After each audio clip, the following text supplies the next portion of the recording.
नमस्कार, आदित्य कुकिंग या यूट्यूब चॅनलमध्ये आपले स्वागत आहे। आज आपण बनवणार आहोत पालक पुरी। चला तर मग आपण रेसिपीला सुरुवात करूया।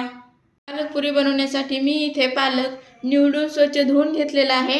तो आता आपल्याला गरम पाण्यामध्ये छान 2 ते 3 मिनिटे उकळून घ्यायचा आहे, शिजवून घ्यायचा आहे।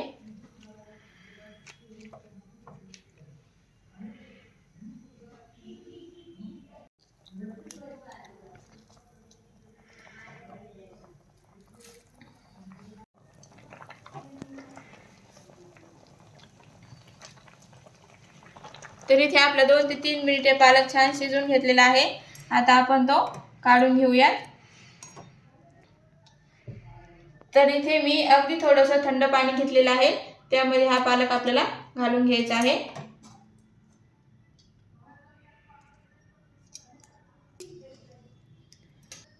पालक काढून झाला की थोडंसं आपण त्याला थंड करून घेऊयात। हलकासा थंड झाला की तो आता आपण मिक्सर मध्ये काढून घेऊयात।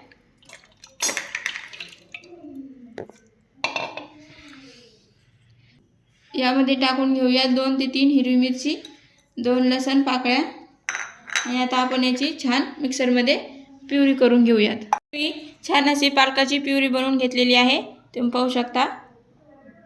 तर आता मी इथे 3 वाट्या गव्हाचे पीठ घेतलेले आहे, त्यामध्ये ही प्युरी आपल्याला घालून घ्यायची आहे। आता यामध्ये थोडेसे पांढरे तीळ टाकून घेत आहे आणि थोडंसं चवीपुरतं मीठ।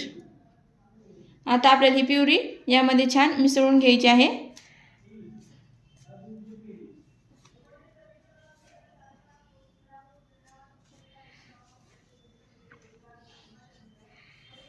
यामध्ये चांगली मिसळून घेतली की यामध्ये आता आपल्याला थोडं पाणी घालत हे छान घट्टसर असं याचा गोळा मळून घ्यायचा आहे। इथे मी जे पाणी आपण पालक शिजवून घेतलेलं पाणी जे उरलं होतं तेच पाणी वापरत आहे।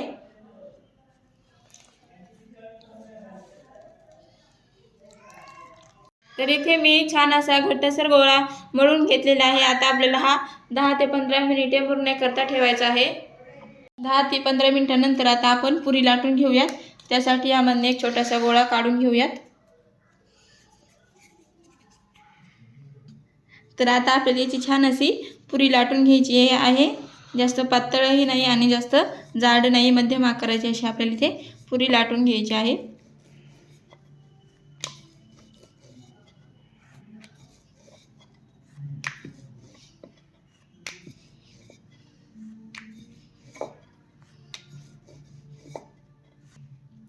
तर मी इथे छान अशी पुरी लाटून घेतलेली आहे। अशाच पद्धतीने आपल्याला सर्व पुरी लाटून घ्यायच्या आहेत। खाली तेल वगैरे काही लावायची गरज पडत नाही। तुम्हाला जर गरज वाटली तर तुम्ही लावू शकता, पण जर आपण गोळा छान घट्टसर मळला तर मग लावायची काहीच गरज पडत नाही। आणि थोडीशी करून 10 ते 15 मिनिटे मुरून घ्यायची, जेणेकरून खाली आपली पुरी अशी चिकटणार नाही।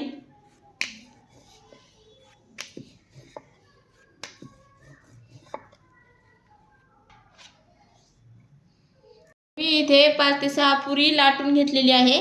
आता मी तुम्हाला तळून दाखवते।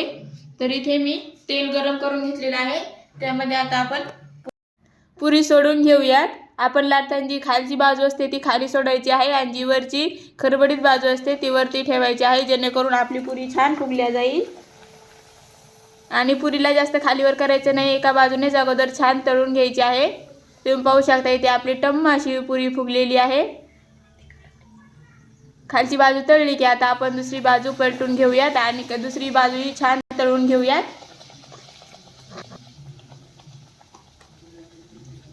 तर तुम्ही पाहू शकता इथे छान अशी आपली पुरी तळलेली आहे। टम्म अशी पुरी आपली तयार झालेली आहे। आता आपण ती काढून घेऊयात। अशाच पद्धतीने आपल्याला सर्व पुऱ्या तळून घ्यायच्या आहेत।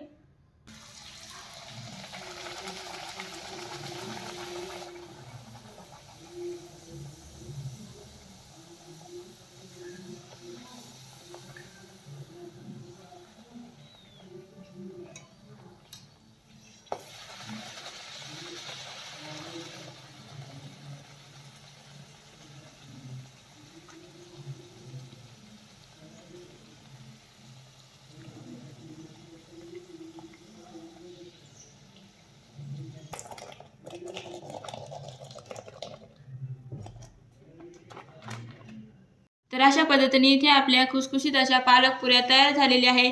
त्याचबरोबर मी कढी बनवलेली आहे। पालक पुरी आणि कढी हे कॉम्बिनेशन अगदी खूप मस्त लागतं। तर व्हिडिओ आवडले असल्यास लाईक, शेअर आणि सबस्क्राईब करायला विसरू नका। धन्यवाद।